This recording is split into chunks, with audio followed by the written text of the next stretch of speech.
bound. It's quite the feeling,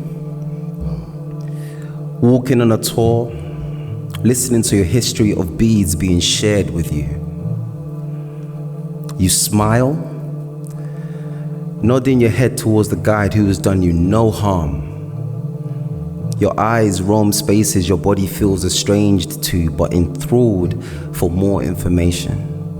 You are quiet most of the time, taking mental notes of the dirt on your shoes that need cleaning, frustrated, questioning whether you know enough.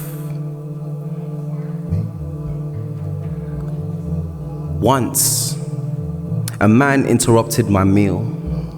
His eyes fixed on my wrists, he asked which family I belonged to. Who would have guessed that my silence, one of uncertainty and confusion, would be mistaken for boldness? I wanted to ask about the apology that evening, why he refused to let go of me until he heard me forgive him.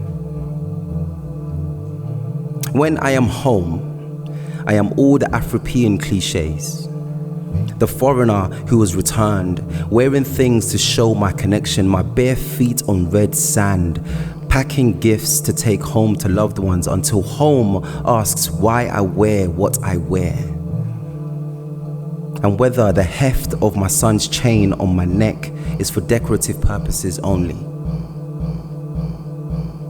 When I arrived back home, I attended a nightclub. Wearing my son's chain, a row of red beads snapped from my neck in a fight, its pieces like marbles scattered across the dance floor. People stepped on the beads as they ran over me towards the exit while I'm laid on the floor, feeling each kick that pierced my ribs. Maybe it was the chain, knowing I was far from ready. Maybe it was home, beating the shame and appropriation out of me. I remembered walking on a bridge with my uncle. Oshun's river streamed beneath us. Its brown streaks looked like pulsing veins that held his gaze. Gently, he whispered, "Junior, I need to go, now."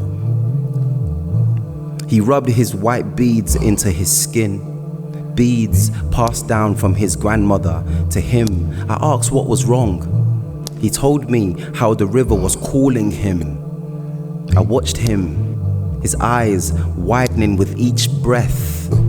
I could tell he would have jumped in. It's quite the feeling, walking through a building, hearing about beads that are stored above, neatly in cupboards. Its worth is such that it is exchanged for money when times are dire. Beads often offered as bride price for approval, respect, gratitude. Here, I want to say to the guide, there is a connection, one that runs deeper than academia, something I can't put into words.